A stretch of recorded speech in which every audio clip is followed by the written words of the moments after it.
All right, welcome. Great to see you all. I thought for today we would have a nice mellow class and just sort of spend some time looking back at some of the concepts we've been talking about and reflect on our panel, which visited with us on Monday. And I know uh, there was like 100 people there, so really all you had a chance to do was listen to these folks talk. But I am going to reach out to each of them. I know them all and see if they'll spend a little bit of extra time with us or perhaps with me, and they'll record something. And then, but I thought it's really neat. One thing that I'm trying to do is create a whole bunch of connections so that if you take a group to Hawaii, you know some people there. If you take a group to Six Nations, you know some people there. If you take a group to the Ojibwe Medium School, you know some people there. So anybody have any thoughts about what our panelists shared with us? So there was Larry Kimura from Hawaii. Uh, there was Leslie Harper from Anishinaabe, and also the National Coalition of Native American Language Schools and Programs. Michael D'Angeli, St. Claude Newsom from the Smelgech language movement. There was Joel Isaac from Dena'ina, and also doing work with the state of Alaska and talking about pathways to language schools. And then Roy Mitchell, who works with the Alaska Native Language Preservation and Advisory Council. So, stuff that you were thinking about or stuff you wanted to sort of talk about?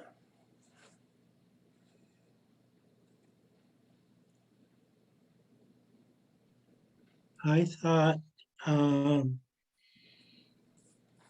well, of course, it was a great panel, and um, I appreciated their insight. Um, some of my notes are like language revitalization needs communities support, a great spark of interest, determination, hard work, and patience. We not only need language nests, language classes, and immersion camps and immersion sessions, but we also need to raise up proficient language speakers who in turn will teach the language to the next generation and then make sure the cycle keeps continuing. Um, Big steps are necessary, such as making the transition to full-on thinking and speaking in the language, and then like second language learners that are parents and they have a child, then that's their opportunity to raise their child into language so that we'll have more first language speakers again. Um, and then I think it was Roy that pointed out that, the master apprenticeship program, which we kind of think of something that's been around for the last 30 years or whatever, has actually been around for thousands of years. I just appreciated him saying that because um, I hadn't thought of it that way before. Um, Lots of teamwork, maintaining focus, and accepting and overcoming the challenges that come our way. How How? So let me ask you folks this. So for a lot of us, if you look, you might sort of think, well, we don't really have the numbers and we don't really have enough interest. It's a dangerous thing to say, but sometimes you gotta say, okay, how do we get more people to do this? How do we get them to want to do this? How do we get them interested in doing this? And how do we feel like, how do we get folks to feel like they should do this or they have to do this? How do you, what's your plan for making that transition, right? Because if you're going to go from 50 speakers or 10 speakers and you want to get to 100 or 1,000 or like them, they got up to 10,000. What are some strategies? What are you going to do? What are you thinking about? Susan? Community support. You cannot go forward without community support. Um, so you could have um, community language sessions and community meetings about language revitalization, and especially if you um, use like pictures of of uh, showing their kids and grandkids and nieces and nephews learning the language, then their parents and grandparents get interested because they want to be able to interact with them in the language. Any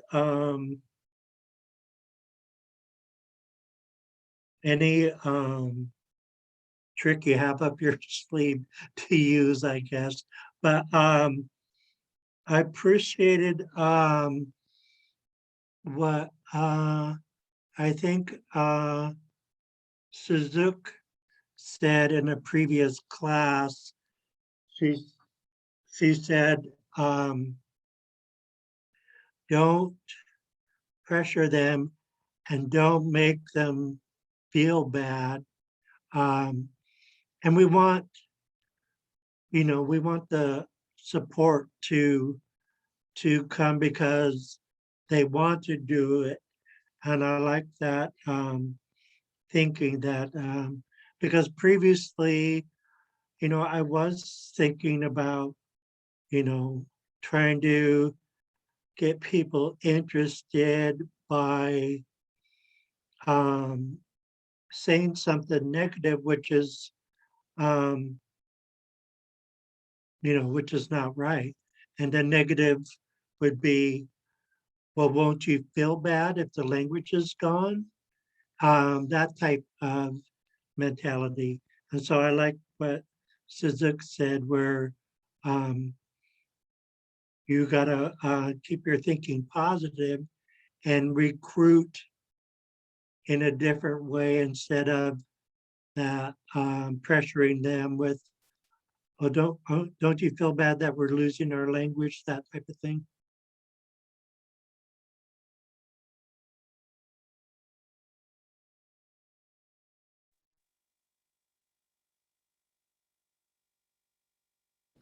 Oh, Susan?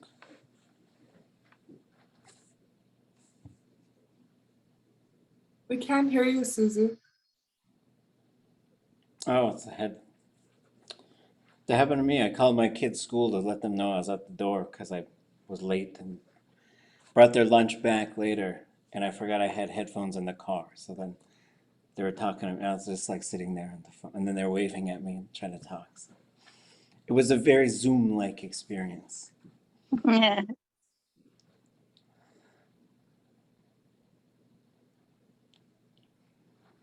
We don't hear anything yet. But it's okay.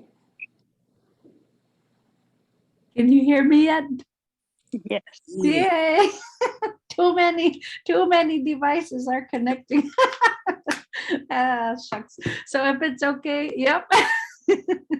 If it's okay, I will share my screen and show what I've started since we started this class. And part of it is the reinforcement and the confidence from taking this time with you folks together. So I no longer can see the rest of you, but here's my screen. So I am sharing right now this Facebook page to show Inupiaq, I made a group. So it didn't start with the group. It started with this time that I set aside to just speak Inupiaq and to practice speaking things that I thought would be helpful to actually apply what we learn as we go and not learn about. And so I had just very minimal amount of plans for how we would start. And I put a question out on Facebook and also on to our staff asking if I were to dedicate 30 minutes of time to practice speaking Inupiaq with you, would you come and what times would you be available? And so I got more than 50 replies, 50 responses within 24 hours. And I set this schedule. It was slightly different, but essentially this schedule where I spread the times out over. So this is some before work, one at lunchtime, some right after school, and a few evenings, 2 evenings, and some weekend times. And I have them set up on Zoom. And after we met the first week, it was actually really wonderful. All we started with is how to say yes, how to say no, and how to say I see it. And then I ended up creating this website to have independent study for people who miss or people who want extra practice. So this home, so I tried to use as much Inupiaq as possible. Home Kingunya has information about me and why I started to do this, why I want to do this. And then Ilisakshat here has, so I created this, oops, that's not what I wanted to show.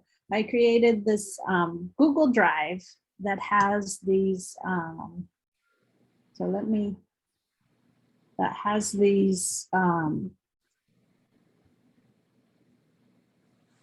slides with the simple vocabulary. So this was week 2. I don't have week 1.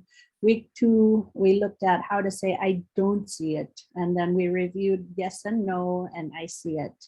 And then I wasn't asking people to ask, do you see it too? I would just say it myself and they would respond.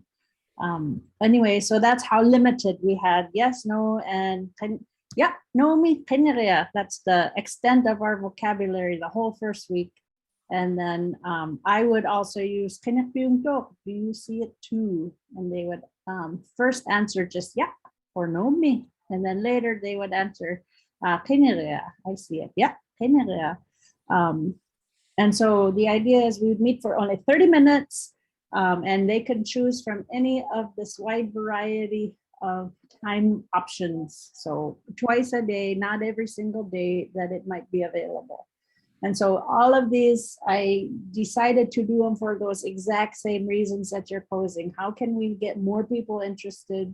How can we set a time? The surprising thing is it doesn't actually dominate my life. I actually feel like I have as much time to do everything else. It's tiny little portions of my day where I get to Inupiaq.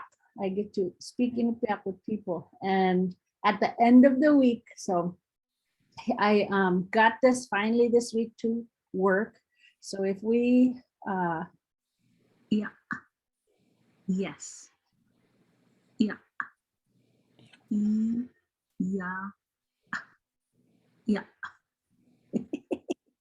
So then I got these lessons here to have the sound embedded.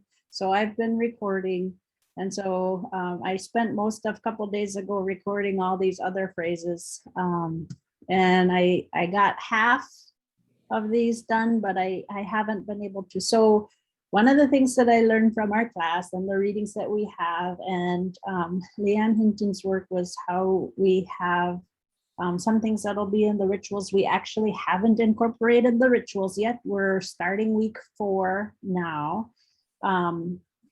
And the management, I have actually only a little bit stayed in the language. So these are tools for me to stay in the language, and I still shared with everybody.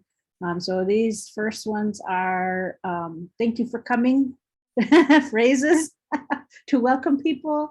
And then here's different ways to express, a good day, good morning, good evening. And then here are praises for doing a good job. Here's corrections later. Just wait a little bit, or we'll do it sometime in the future. Please just listen. Please wait. I didn't tell you to yet. So these are what those phrases are. And then these are my directions in instructions. So wag nga, my turn ellipse, you guys. Imat na, wag tun. Do it like me. Imat na, like this, like this. Imat na, wag tun. Telu, say it. Ilo kasi, everybody. And then these ones I just want to learn. Kituki actually. I wonder who will go to. And then kinaimna, somebody will. Kitulaga, anybody can. And then here's some phrases that they might be able to use. So we haven't emphasized these, but I got these ready and prepared. Atta, I don't know. Nalujunga, I don't know. Ikazunga, help me. Sukaya kluting, slower. Do it slow, please. And then ilisa valutut kanwata. We're just learning, that's why. So I have these for self-study. They have embedded video, and I on this next connectuad are videos, movies, and so I've recorded myself doing a short 5-minute, give or take a minute, videos on the activity for the week, and I do it after the week is over so that I can use my practice with various people with various levels of experience and needs to help me determine the final amounts of what is the most efficient ways of doing it. So you could see Kanyaraya and Nomi was week 1. Kanyangailaga, tongue twister, real hard to say. We spent time on that. And then I just made this one yesterday for our week 3. And then following that other stuff, here are just old resources that I've been using to guide my work and how to focus on things. So these are just available for people in their own self-study attempts. So I have this Facebook group, and I was expecting about the 50 people who filled out my form to sign up, but as you can see, we have 163 members. And then I create event notices to share. Almost my attendance is really low. Really low and inconsistent. I have a few times each week that nobody shows up. Most of the time I have 1 or 2 people at the most. And so as it was hard to get past the self-consciousness of trying to do it kind of one-on-one when it was meant to be a safe group space, but everybody who signed in has done it with an intention to try to do something. And everybody is fully engaged. Only once or twice I've had people say, I just want to listen. I really don't want to talk. And I gave them that permission. And they did just listen to start and then ended up speaking at the end with me anyway. So we're still inconsistent with people coming. After the first 2 weeks, I had to really do some self-talk to be okay with and not get bogged down with disappointment when people don't make it, because I know it's not their fault. I do keep attendance just for my own self to keep track of who's coming, how many people are coming. I'm keeping track of the times, so there's no incentive or penalty for people's attendance. And I am still continuing at this moment to get people who are coming for a first time a couple weeks later. So I'm just really excited, and I wanted to share, and I want to thank everybody for this. And it's working. So my fluency is really developing fast from having these short 10 to 15 minute to 30-minute opportunities, and it's reaching a wide range of people. And everything has been continuing with that. No worries. I had to self-talk to not feel disappointed.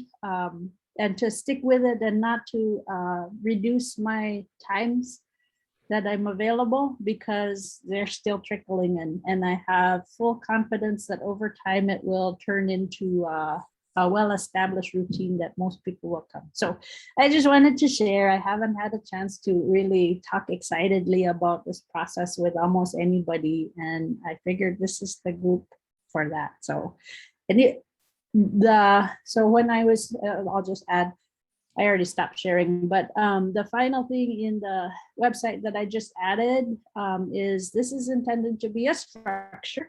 And if anybody wants to use any language, I was actually hoping that I would get multiple languages and then we would break out. But that's not reality yet. So if anybody wants to try out the structure that I'm setting up, I really encourage people to do what they want to. I can help facilitate, but that's my hope. Thank you for listening.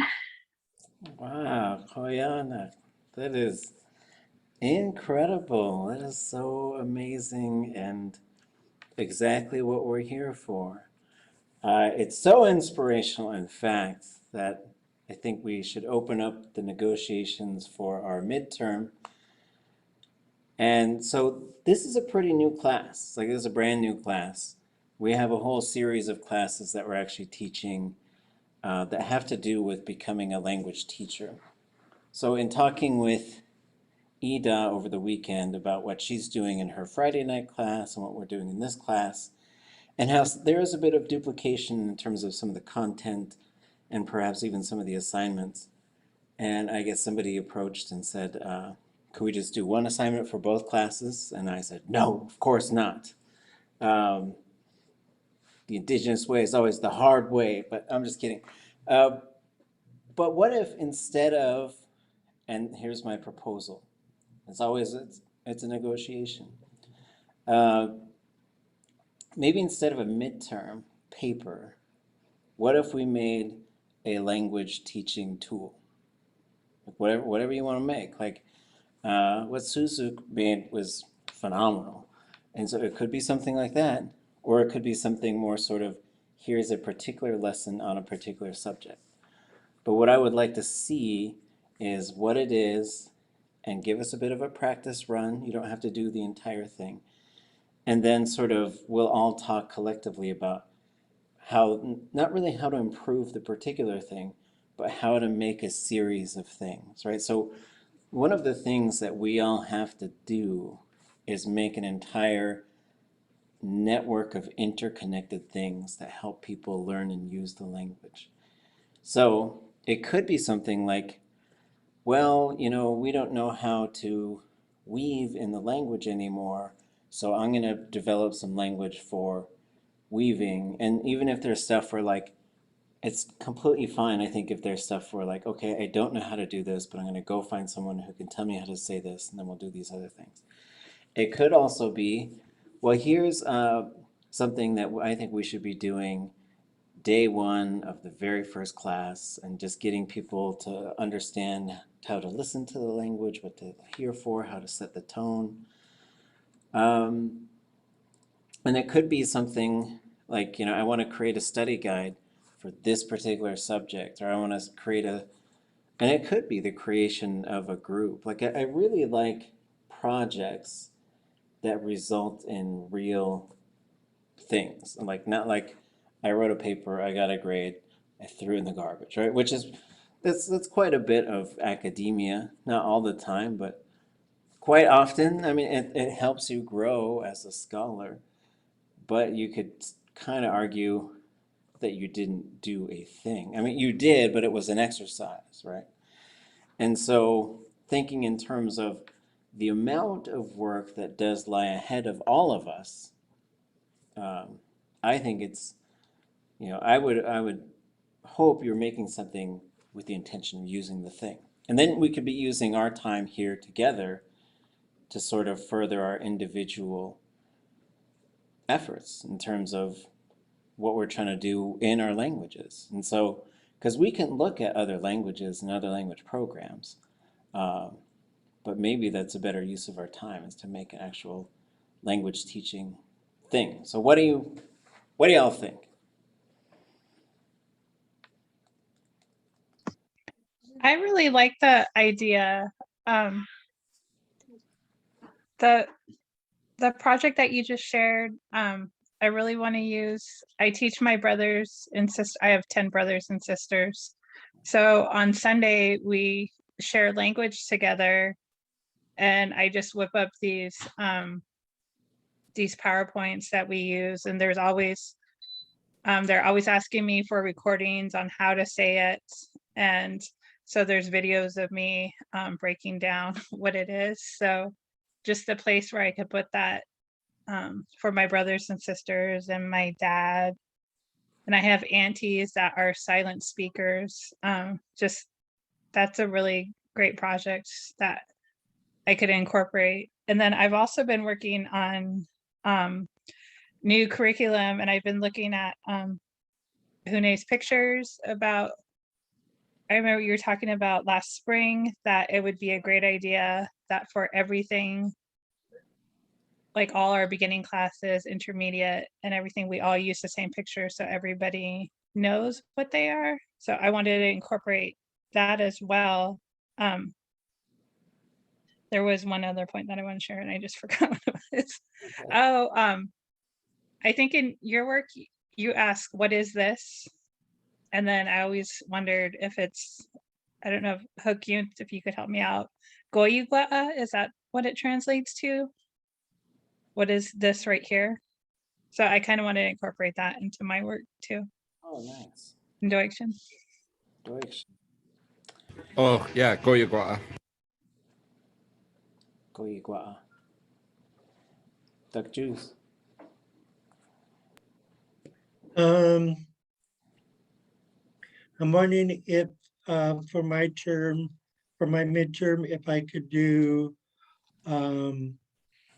developing new words, poetry, and scripted conversations. There's work being done on a new Haida dictionary, but it's going to be a picture dictionary, and that Young is doing that. He's having us help with that. I just think it would be interesting, and developing new words, poetry, and scripted conversations is something I would use. There's got to be other people out there that are interested in poetry besides me. Yeah, we had a few haikus in advanced Tlingit class the other day. That was really fun. There's a movie. I'll try to find. Hold on. Let me see if I can find it.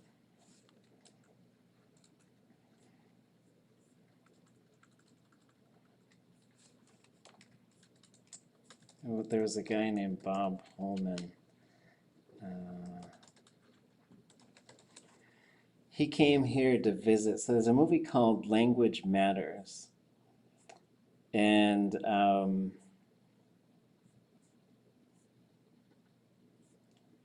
maybe what I'll do, it's a pretty fun film. So I'll find a day here and we'll have a, you ever have a substitute teacher and they'd roll in the TV like on the cart. It's just movie day, and then they just put a movie on. So we'll have a day like that in the near future, and we'll watch this film. But I thought of this film because he attends a Gaelic language poetry contest or something like that. And so, and it could lean that way into contest. It could also just go into sort of sharing and what does the oratory become? And a big question I think a lot of us have the right to answer as the language community is, where do our languages go from here? And we need to make sure that we do have traditional oratory and storytelling like we had, but there's this let's see, how do I want to frame this? I was giving testimony to the Alaska State Legislature, which is always an interesting thing. The honest thing is, don't be surprised if you hear some really uninformed and ignorant things coming from people who are elected. They're just elected. They're not, we don't really have a process of vetting, and so, but it takes all kinds of people to do all kinds of stuff. So someone said, well, that was really great. And how do you balance the ancient of the Alaska Native language with the modern of the English? And so I thought about it, and I thought, okay, good job, self, not laughing at the person. And then I said, well, there's a bit of a stereotype there that English is modern and Indigenous is ancient, because I think there's a danger that you might be saying primitive. However, there's a bit of truth, which is our languages have been in the same place for 10,000 years, and our languages didn't get to develop like the rest of the world.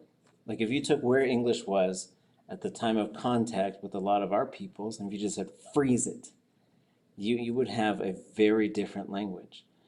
And so our languages were frozen because they were actively prohibited. They were prohibited in so many different areas, day-to-day use between families even, and in education. So we didn't get to be a part of all these different conversations. So part of our labor is to take the language into these places and also figure out, how does the language develop? What does, and we do see this with adaptations of Shakespeare plays into Gwich'in and Tlingit, and we see Edge of the Knife, and we see other things. And so part of our work is going to be figuring out where are those next places, and they could be poetry festivals and contests and stuff. I mean, if especially we got to blow it up, we got to make the whole thing the thing to do. So, Kachtzin. Yeah, I was thinking of like what you were saying about the projects for the class, like the midterm. I was just looking for this video I shared in Ida's class for I think it was last semester or spring semester, but it was the Hokuleo, and they were talking about the navigation and just like the day on the water and what's been happening, and it was all in there in Hawaiian, and I think a whole lot of it is just in Hawaiian. I mean, so they use it and they practice it, and that's how they navigate the world without anything. And that's something we don't have, is like navigation hunting wise. Like we wouldn't use the stars. I think it would more be like we talked about in the past, just these landmarks, like all these place names. Like a lot of places there's a face on the side of a mountain or right on the water, or there's something that's like noticeable there. That's more, I think, how we would have navigated, because we're always like surrounded by mountains here, but there's nothing about it. And that would be something, I think, that to get people involved, like to get people learning the language too, like how many people go out hunting or fishing, and they could use terms for navigation or the weather, or what's going to happen with the weather, things like that. That's not out there yet, that I haven't seen, but that would be something to work on. I think I would love to do that. Yeah, that'd be great.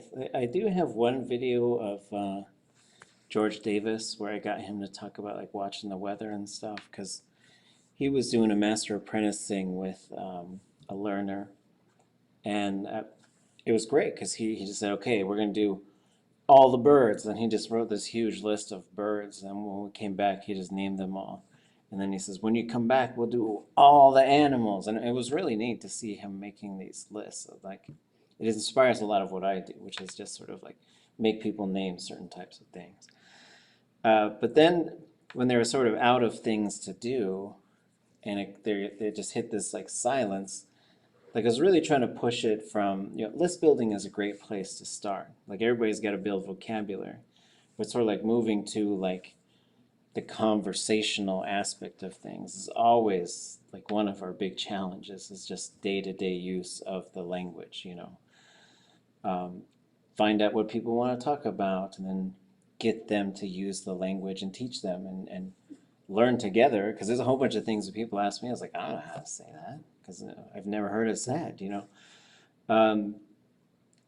But so I said, well, you guys both used to fish a lot. Could you talk about like what it's like when you want to look at the weather to determine whether you should go boating or what you need to do or what you need to look out for? Because watching the weather's got to be a thing that we've done like forever, because you make a mistake, you're done. And so, especially going out in canoes and some pretty, you know, some of those channels get really wild. And so it was interesting because then I asked for something, and then he started telling the story in English about a very traumatic thing when his brother died on a boat because it caught on fire. And it was interesting because I was listening to him. I knew the story because I'd heard him say it before, and I knew it was important to him. And he was the elder, so I was not going to stop him. But I was sitting there slightly disappointed that I didn't get what I wanted. But you know, that's just what you get. That's the way it goes. But then when he finished telling this story, he switched to Tlingit, and then he talked about watching the weather.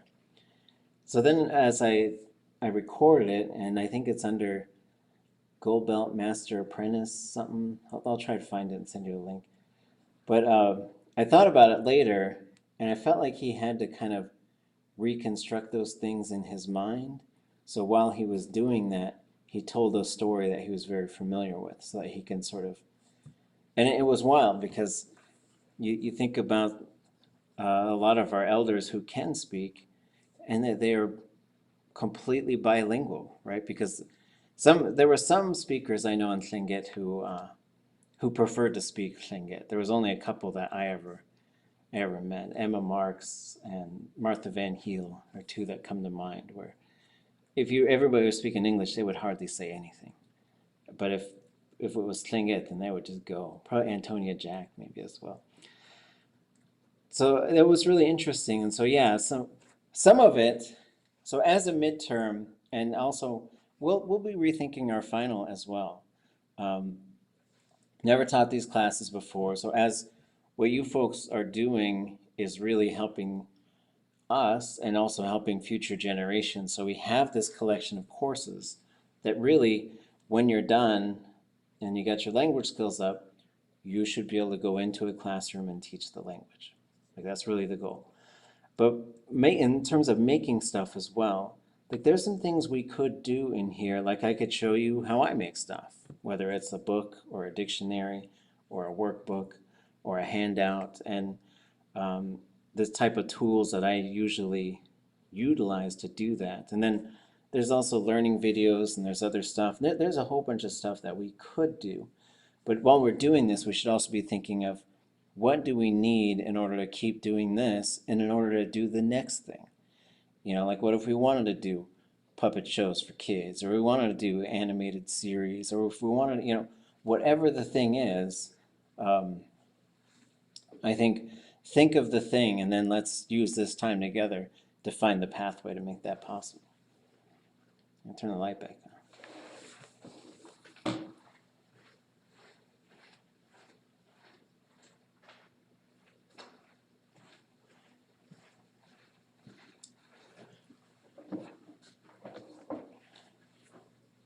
So other thoughts in terms of the panel, types of things they were talking about, other things we talked about through the semester, Sani?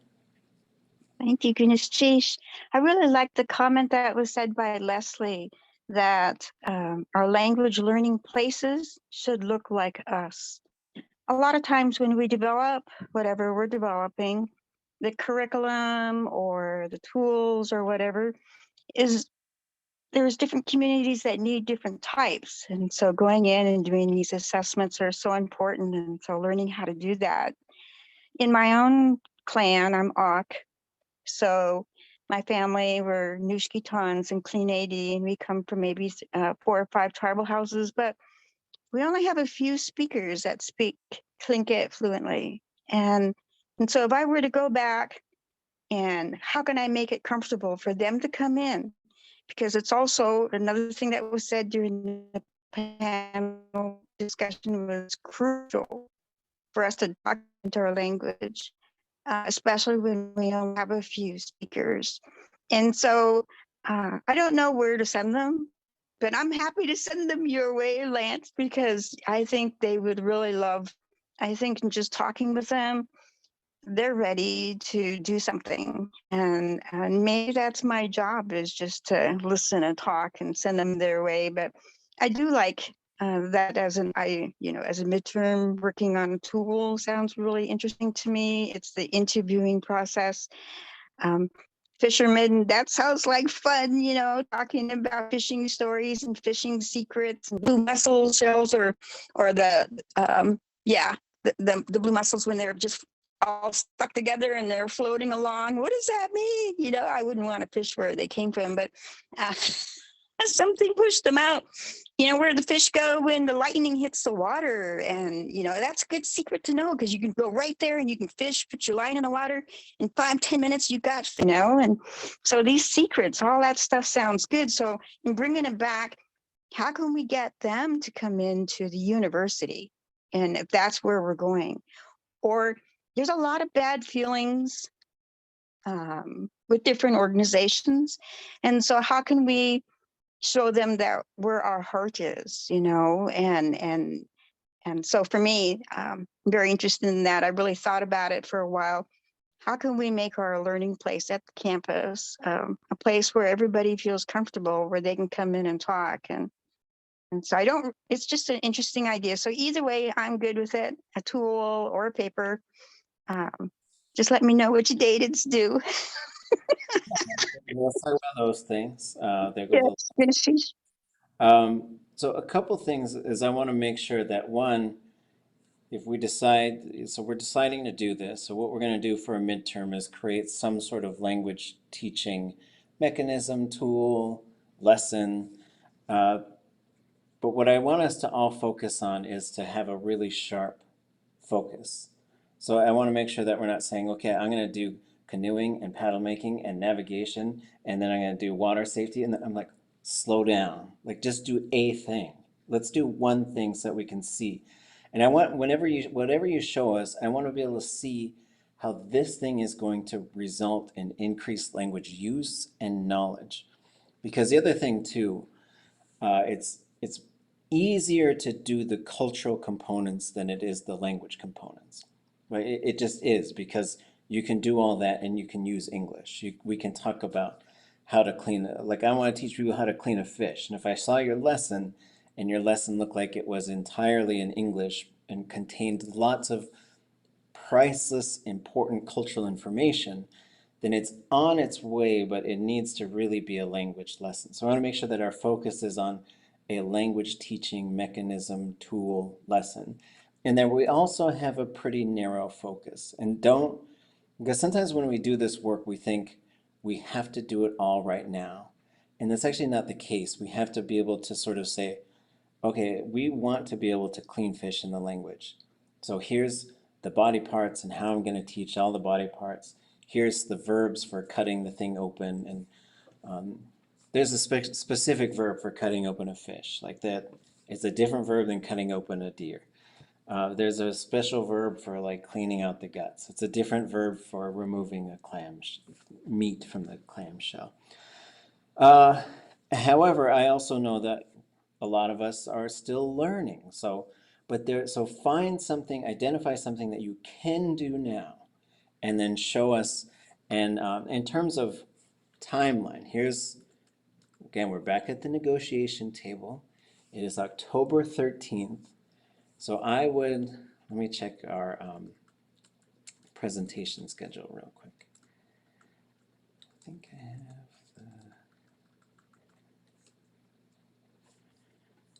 So we have Where Are Your Keys on the 20th, and then we have Accelerated Second Language Acquisition on the 3rd. So I would recommend that we do sort of going through what you folks have done on the 25th, 27th, and November 1st. So since there's about 15 of us or so, I think the numbers should work, but we'll see, because if if there's 5 of us, what's 90 divided by 5? Anybody? 20, each got 7 minutes? I don't know how, I don't math good. I can't math on the fly. Let's see, 5 times 8 is 40. So you would, I don't know. You each have, there you go. Carry 8, the two. 7-minute abs, right? Okay. So that should work. And then if we got to kick it over to the next week, and I like to be flexible, but I also like to be conscious that sometimes flexibility can be interpreted as do it however you want, whenever you want. So there are a couple things, and I do like the idea, like when we share things, you're sharing it with other language teachers and scholars. So this is an opportunity to talk about if we have ideas on how to improve it or how to add to it. You know, we want to be additive in what we're trying to do. We never want to do vacant criticism. For me, this is what vacant criticism sounds like. Like, let's say Kachtzin shows us this great thing, and I say, oh yeah, there's errors on that. And that's all I have to say.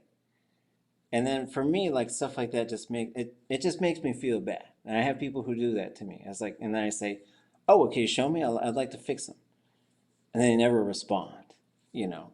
But if they, you know, there's some folks like Bessie Cooley and other elders who, I was just looking at a video of Dastaya singing to my son. And when I was teaching in Sitka, and I'd say a word, and everybody would say the word, I could hear her above everybody else subtly correcting me. And it was great because it wasn't over the top and it didn't make me feel bad. But it was also just she was letting me know. And she would do this eye contact thing. I'm like, okay, I got it. I had the tone wrong on that thing. Kachtzin. Shit. Yeah, with like what you're saying, something like that we're not getting too broad with it. Like what if our midterm was like collectively working on like math? Like there's so many things that could change with a class in math. Like it shouldn't just be focused on, you know, carving or weaving or building a house. Like what if it was bits and pieces of all of our cultures in Alaska? Like weaving up north is different than down here, but I mean at its core it's kind of the same, right? Carving too, like how their kuta is made, you know, it's like it's got the same angle that Tlingit does. But you know, aside from that, like what if it was curriculum that was just about or just around our cultures, like our objects or things that we have, like they're bent bowls up north, they're different, they're rounded, I think, and ours are, you know, 4 sides, but you're still like bending something solid. Yeah. And, you know, using the math around that or weaving, because they make like nets up north and they make baskets, I think. Like what if that was our focus rather than like all of us making something different, like you were saying, the carving, the weaving, the dugouts, that's a lot. But if it was like at the core for each of those, that could be like a jumping off point, right? Yeah, and I really like this idea, especially of like, you know, because we're in this ideal world we're thinking of, we're also going to have to figure out how to teach content through our languages. We're going to have to teach the basics of math, and we're going to have to figure out fractions and division, and there's a whole bunch of stuff we're going to have to figure out. And not all of our work needs to be translating academics. Part of it is going to be, but also how are we going to teach history? Even the history of what happened right here. Because the key is, and we've got so much work to do, that sometimes I think we can get sort of, well, it's sometimes the easier path to just say, okay, I'm going to do this cross-cultural thing because we need this. We need to be able to, we need our students to be able to understand. We need our kids to know the different types of bent wood things that are made all across Alaska, because that's really fascinating. They should know that. But there's a danger when we start to do that stuff that it's always going to be in English, because we haven't we haven't built step 1 and we're working on step 35, right? But I do think, and I don't want to dissuade anyone from doing that, but if we could do it in the language, I think that's great, because then we could say, how does this bentwood box differ from this bentwood box? And how does this boat differ from this boat? And so those things are really fascinating to me. Because, and we all have a bunch of work to do with cultural curriculum. Like that's going to be part of our work to make sure that this stuff reflects our peoples. But I want to make sure that what we're doing is specifically language related. And also, it doesn't have to be a lesson. Like if you want your midterm to be, I'm going to create these evenings where we can all get together and speak the language. For some, it's going to be in person. But for a lot of us, it's going to be virtual. But that could be it. Say, I'm going to establish an additional study time, a community learning experience. Like I think that stuff is so valuable and needed, because endangered languages, there's usually not very many places where you can use them or study them. So if you want to create like a coffee hour, you want to do like breakfast, you want to do, we're going to do Costco's on, freight, the barge comes in on Thursday, so we're doing Thursday right at 3 o'clock or whatever, like Costco and Tlingit or whatever in whatever language. If you want it to be a thing that has, make it a real thing. Like get people together, probably virtually these days, but eventually in person. Chinkasi. I wanted to ask if I could do, because I know as a culture specialist, I teach a lot more cultural content than I do Tlingit language. And it starts off with teachers wanting to know like one noun or two nouns, we're focusing on this plant or this object. But as the lessons grow and their language grows, could I add, like, to make the lesson more about language learning than the content, and make it like show the progression from learning just a noun and a verb to engaging in like an activity, and then adding more Tlingit to the slides, so that not just to the slides but to the classroom, so that it's leading up to a progressive more Tlingit language in the lesson or in the classroom focused. Is that something? And then using, of course, I guess I would have to identify the tools that we're using, like the gray morning method or Yeah. I mean, it would be good to sort of share a little bit with us who your audience is and what the situation might be. If it's something that helps you and is useful right now, that's a great use of time and energy. Uh, I would say generally what we're leaning towards is this world that Larry kept talking about, which was make it a language of use, make it a language of use. So even if we say, okay, the kids aren't there and the audience that I'm working with isn't there, but it should be clear that what you're doing is guiding folks towards this world where it would be possible to do that entirely in the language. And if you want to utilize some of these methodologies and sort of explain that to us, I think that's great. Like especially as we learn more and more about these. The idea is sort of like, and I want us to think, I want to make sure we're not thinking like, okay, if I'm going to do this, this one's got to be the gray morning, and then this one will be the wear your keys, and this other, it's sort of like, well, you could blend them, or you can make them your own, or you can, um, it's not like once you've bought in, now you've got to use that thing. But yeah, I think it could certainly help, and maybe use this as a springboard to go from making primarily cultural content to doing stuff that you feel like increases the chances that you're going to be making those speakers.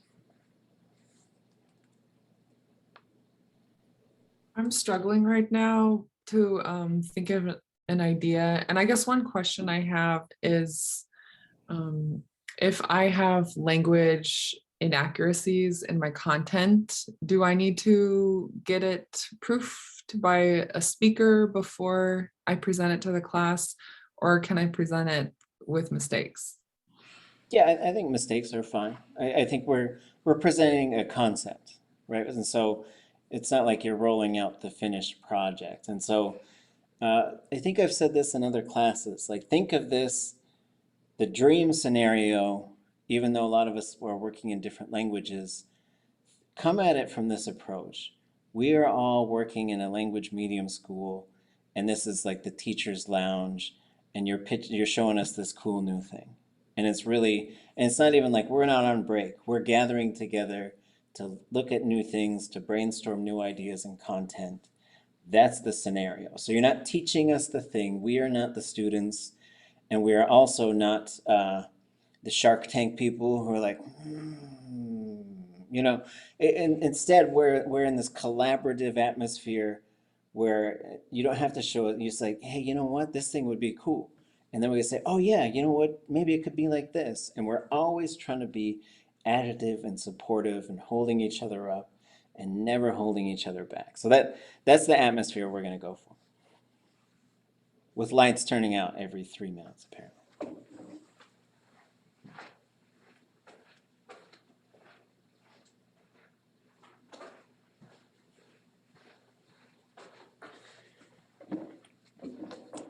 What I need in this room is an interpretive dancer of what I'm saying, because then the lights wouldn't turn off, and then I would just be like watching every now and then. Yeah, see, just like that, but it doesn't help me online. Maybe a hologram of you guys interpretive dancing. Just other thoughts, questions. Oh yeah, I should just get like a nice mood lamp. That'd be great. Be so much like, why do I need 10 lights on in here? It's just me. Although, well, I guess with no one in there, I should just stay in my office. I don't know. Anyways, back to business. Anything else that folks were saying on the panel that you want to talk about a little bit right here, or anything from this semester that you folks want to touch on? It was really cool to hear Joel Isaac talk about the compacting education in the state of Alaska, because that's something our communities have been working on for years. And Joel Isaac signed on as the tribal liaison during Walker's administration, and he continued on with Commissioner Johnson in that department through the current administration. And he just has such an amazing way of breaking down complicated topics. I watched a YouTube video he made explaining with illustrations how compacting works between the state and tribes. Wow. And I don't know, he just blows my mind. So it was really fun for me to hear his latest thoughts on it. I've started to read the bill proposing the education compact, and I've heard from Watashki Doc that they're on the right track, but that the legislature and the commissioner are just having a hard time imagining a world where Indigenous people have complete control of the education system. So that was one criticism or consideration she drew to it. But I'm still fascinated. I'm still fascinated by that idea. Yeah, there's a few things that I've talked to Joel about. And one was he said, there's no law that says you have to send your kids to school. You could do it all, and you don't even have to, it's not like you have to call some homeschool company. You could do it all yourself if you wanted to. But then there's this other portion where the federal and state governments have a lot of money to put kids through school. And so if you look at like what the head count and what the average number looks like, it's a lot. I think it's, I don't know, like 18,000 per kid or something like that per year. And so if you think of how many kids are in a school, those are really large budgets. So part of the argument is, well, if that's all going towards English medium education, there actually should be portions that are sizable and equitable that are going towards Indigenous language education. And so trying to sort of figure out that pathway, though, is a really interesting thing. So there was this bill, I can't remember when I first started hearing about this, But the Bureau of Indian Education used to run schools, like the Mayflower School over on Douglas and similar schools, particularly for Alaska Native peoples. They were usually bad places, just in terms of they were assimilation places, right? And there were pretty sizable institutions at Sitka, St. Mary's. And a lot of them are being run differently than they were today, but are boarding schools. And so one of the things that happened was there was a rider that was attached to a legislative bill at the federal level that said the Bureau of Indian Education will not operate schools in Alaska. And yeah, it's called the Stevens Rider. And it's on the surface probably a pretty good thing because Bureau of Indian Education schools that's bad news. However, there's been talk about whether that rider needs to be voted down, and I think if you folks know people in legislative arenas, that's probably something worth looking into. But it could be one of these things as well, where if we say, well, if the tribe is compacting that service or contracting it, then that's technically, that's not even the Bureau of Indian Education managing the school. So we also got to look at the language of the rider, because it says if they won't manage the school, that doesn't mean they couldn't give the money to a tribe to do that. So when it comes to federal and state legislation, sometimes you got to look there and say, do we need to change the law?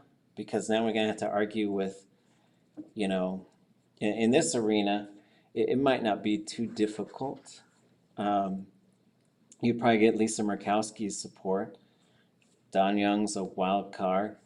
Dan Sullivan, if you're not a barrel of oil, I don't think he's on your side. But if you just dress up like a barrel of oil and just sort of talk to me, I don't know what I should be saying, but then so sometimes you got to look and say, can we do it? Should we do it? Do we even need to? Is there some language there that says we can work around that? Because there you go, you'd be a barrel of oil, like asking, that'd be great. And it could say crude oil, and they just walk around cussing all day. Then you could just really hit it. But coming back to schools, so there's a couple of things. So there's hitting the standards. So there's usually state and federal standards that you have to hit. And this used to be worse than it is now, with No Child Left Behind. There's some articles about the schools in Hawaii where they said, okay, there's these standardized tests, and they said, no. And they said, okay, well, translate the test. You do the translate it, and they said, no tests, none. And so they said, well, we're not going to fund, we're going to withhold the federal funding to your school. And, this is my interpretation of what happened. They said, try it. And they said, we will withhold funding to the entire state of Hawaii and the education. And there's some people who cracked under pressure, I think. But then the folks at Nawahi said, try it. And then they never did. They wouldn't. But they held firm and they refused to do standardized testing. So there are some things, like if you go this route, if you wanted to create a language medium school. But there's some other things too. I was in Kotzebue and I was talking with folks who run a language nest there, a beautiful program. And they told me, they said, our school board's all Nukak people on there. Every year we say, we want to do the kindergarten, we want to do first grade, all in our language. Every year they vote it down. So you're going to have to overcome some misconceptions of your own peoples as well. And this is, I call this the hegemony. And I think this is what the term is for me. So like there's racism, which is like people's structures built to sort of keep particular groups of people from succeeding. And also sort of making things accessible for some and not accessible for others. I don't see really racism as an individual thing. I see it as a collective systemic thing. But then you have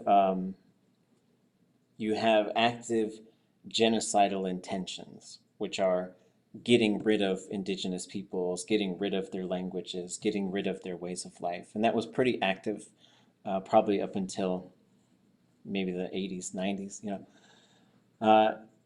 But then it transitions from active, you know, it probably ended like the 60s or 70s with active prohibition. Like you cannot speak your language, you don't do that here.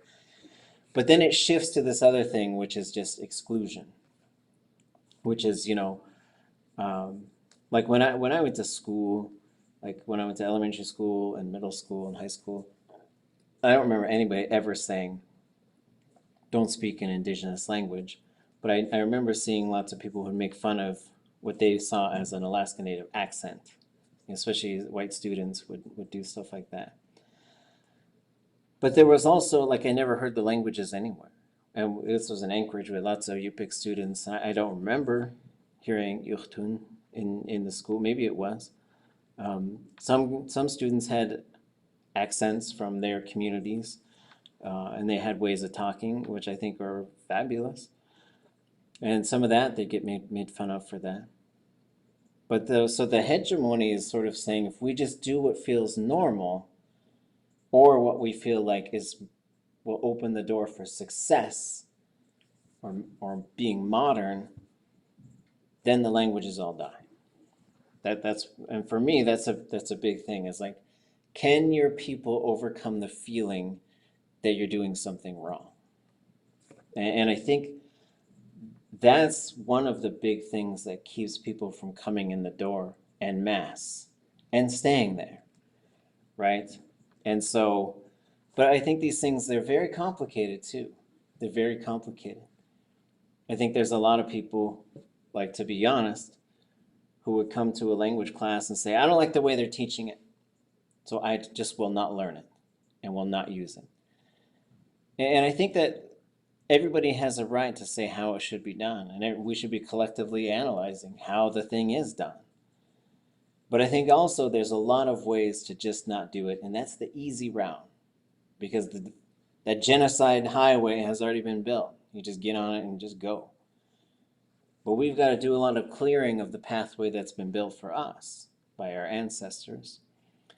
And so for us, I think it's real sneaky how easy it is to find yourself not doing the thing, even if you feel like, you know, I'm being revolutionary by not conforming to the system. But then you're still not using and speaking the language. And so, but as you sort of construct these things, if you were to build a school, and if you were to sort of do it, you kind of start with a language nest, and you go and you build a kindergarten, you build a first grade, you build a second grade, and you have this group of students that you're bringing through. And you're trying to build the teachers at a fast enough rate. Say, okay, we need some at kindergarten, we need some at first grade, we need some at second grade. We got to figure out how to teach math. We got to figure out how to teach science. We got to figure out how to, you know, just improve our own skills, because for some of us, it's very hard to just function completely in the language. And so the task is really huge. Any thoughts? I got to get the lights back on. I got to do my dance.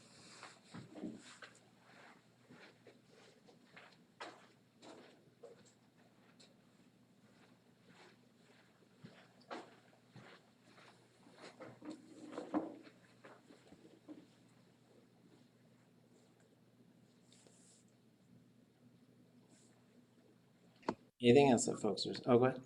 Going back to the panel, Simflodum Newsome, I got to apprentice with her this summer, and some of the work that she did with the Kitsim Kalem Head Start, the immersion sessions, just teaching the teachers songs and how they could talk to the kids. I really like that approach where she just did it. Like, I've always wondered, how do you create an immersion session?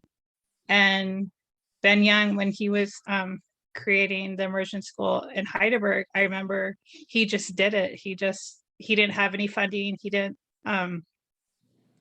was still working on his master's degree, and he just did it. And I think working with Simflodum Newsome, like, she just makes that comfortable environment where you feel like you could do anything. Like the summer, I learned to teach songs, and I have no rhythm at all. I don't know how I did it.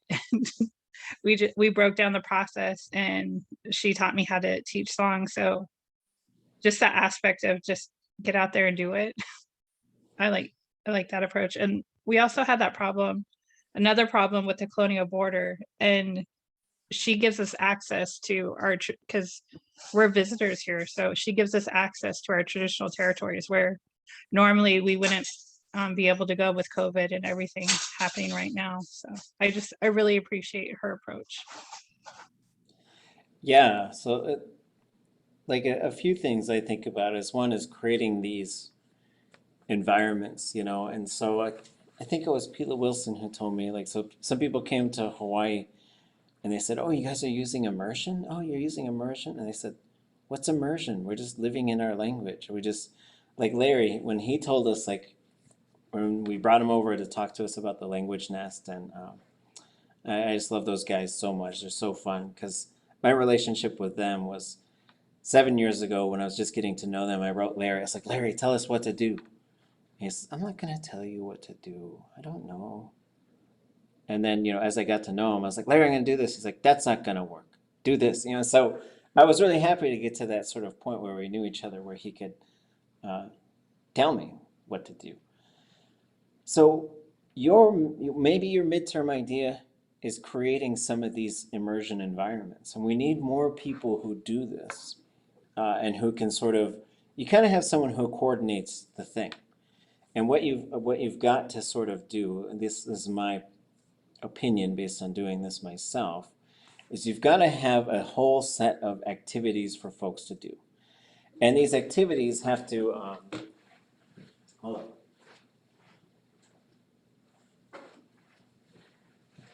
They have to be activities that you can already do in your language. So if it requires too much teaching, like if you're gonna try and teach people how to make a drum or how to bead or how to cut a fish, one is they better already know how to do that thing. Because if you're trying to teach them a skill and the language at the same time, I just think you're gonna hit a few bumps. Unless you've got a real clear thing, or you really boil it down to just the basics, and then you really have a lot of understanding, and maybe people are doing prep work, so you have some phrases like "do this like I do," "put this here like I do." You know, you just got a bunch of stuff that you've done ahead of time. The other thing is sort of thing. You know, I remember I went to this retreat for teachers in Hawaii out at Kilauea. So they'd go to the volcano. It's been erupting off and on for the past few years, so they don't do it there anymore. But in July, they would close the Aha Punana Leo, so the language nest would close for the month of July. For a 1 week, in about the middle of July, the teachers would all get together and have a retreat. And they would go all day long. It's all in Hawaii. At one point, I saw something where they took like this Hawaiian story that a bunch of they all knew the story, and it didn't seem to me like it wasn't one of the big sacred stories. It's like this person who journeyed to the different islands, and they broke it into these different acts, and then they all had to do one of these sort of scenes. And what they did is they set their big kapuna down, their big teachers, so the ones who've been there from the beginning, and their birth speaker, and they're big people, the elders, and they set them down right in the front. And those were the judges. And then they reenacted this story. And the ones who got them to laugh the hardest were the winners. And I just watched that. I thought that was so fun and hilarious. I didn't understand most of the Hawaiian, but it was so funny, and it was so refreshing to see them take complete control of their own story. Because I do think another poison pill is this idea that we're doing it wrong, even being ourselves. And I think that this is the poison pill that inadvertently or not comes to us from linguistics and anthropology, which is like, well, I saw how the old people used to do it. They didn't do it like you guys. And there's these sort of judgments that keep us from being ourselves and also keep us from claiming the language and claiming the stories and claiming the artworks and all these other things. And we do have to be doing these things in a certain way, but we can also make them completely our own. So in immersion, then you got to figure out meals, you got to figure out times when you're going to relax the rules and let people, it's almost like they're coming up for air a little bit so that they can ask each other's questions in English and they could sort of figure out some things that would be helpful for them. And also a system for what happens if you start speaking English. And I've been to some immersions where we all got fined for it. I thought it'd be neat.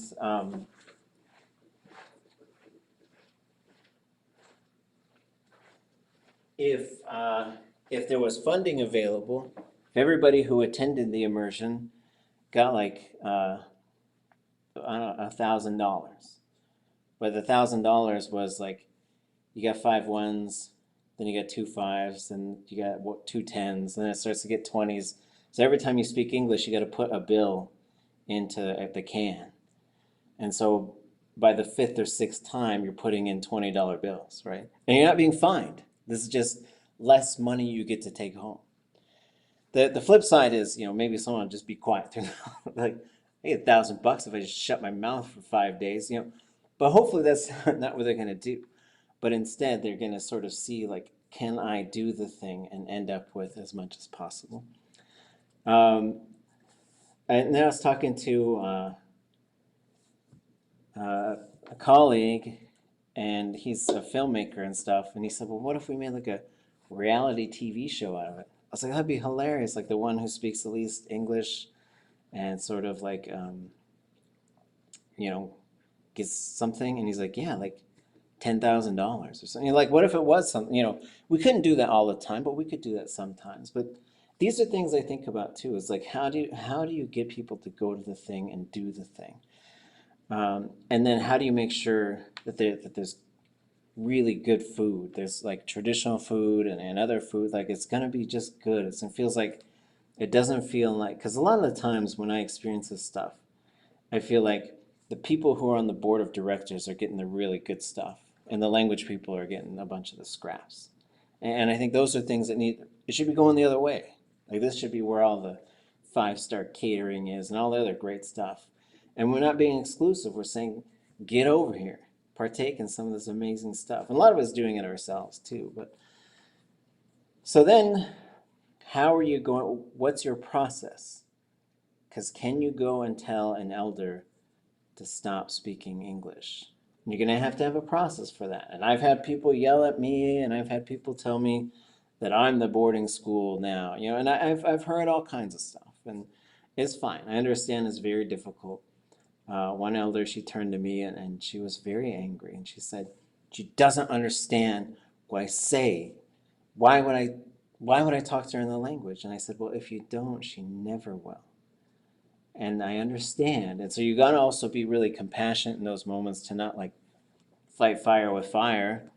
And then to also, there's a danger that you become the person that people have fun rebelling against, or just, who are you? And this is but their rebellion is conformity into English speaking, and so, but having some just sort of standing agreements with this stuff, making sure it's a good space, making sure it's safe. People are going to get so tired, so big headaches. So think of things that are going to alleviate that, like taking walks. And then the more we do this stuff, the more we realize an immersion, like let's say you had an immersion for like 5 days. Ideally, everybody has a place to stay. Everybody has a communal place to gather. Then there's a place for the advanced speakers and the birth speakers to do their thing. Then there's a place for the beginners and the intermediates to do lessons. And there's going to be a mix of all, but I think you've got to have opportunities to teach the language. Say, we want to get you over to this room, but it's like the decompression chamber. We got to get you over to there. So those are some things that I think about. And I've got a lot of other thoughts when it comes to immersion. But when you're doing the language nest thing, Larry told us, Make a home where your language is the language of use. That's all you're trying to do. Don't worry about curriculum. Don't worry about the money. Don't worry about, if you're always looking at those things, you won't be seeing what you're trying to do with the language and what you need to bring that language into that space. But at the same time, like we got a lot to figure out. Like it should be a valid career choice.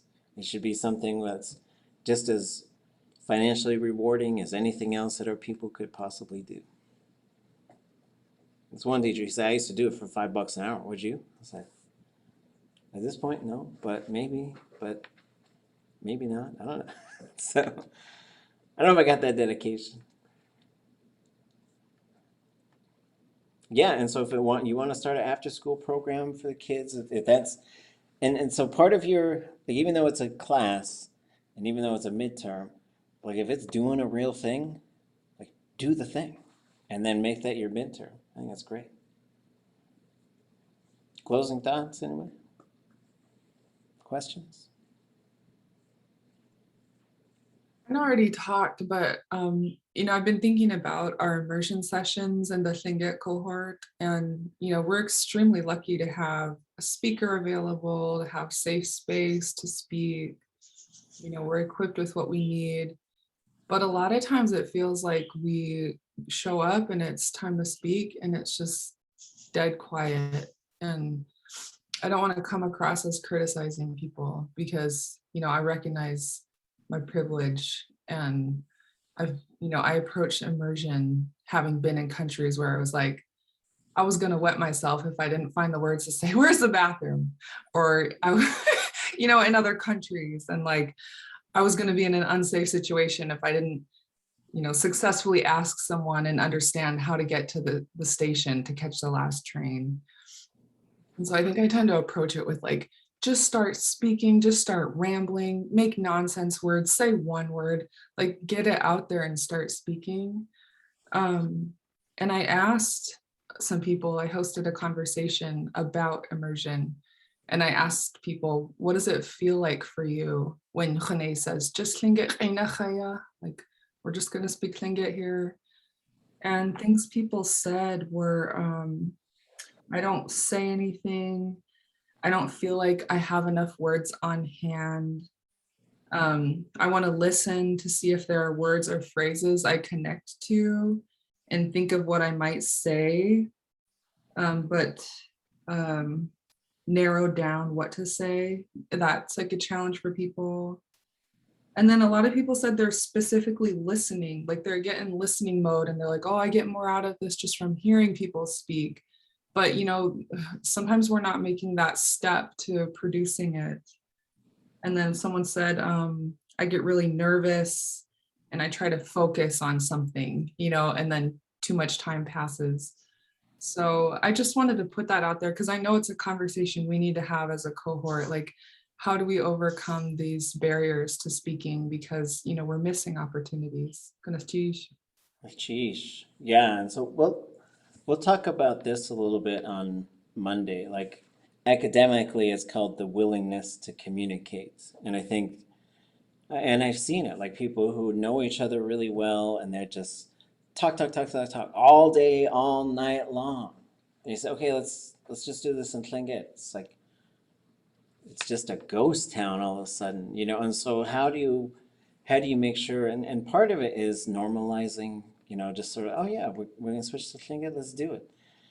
And could you get it to the point in Hawaii where I asked them, I said, hey, you guys ever have people who just don't speak the language to you all the time? Because I know you guys speak it everywhere. Like once you start learning Hawaiian, like you'll see people walk towards you and like, they're coming at me to speak Hawaiian. I could just see it on their face. They're excited to, it's not like a challenge, but they were just excited and they would come talk to us in Hawaiian and be like, oh, okay, I think I did okay, and so, but that environment was there, that expectation of use.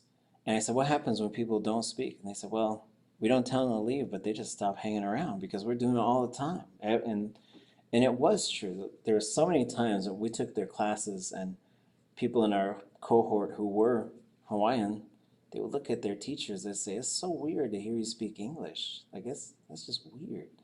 And then so that's, but creating that too, like we're really looking for something transformative out of all of you scholars and out of ourselves as well to push it. So yeah, it's not, you know, it's not just get together to listen to one or two people, but then also sort of we have to redefine our roles and how we exist sometimes, that's a big part of it. Okay, gonna cheese everybody. Thank you. Have a great weekend. We'll see you on Monday. Correction. How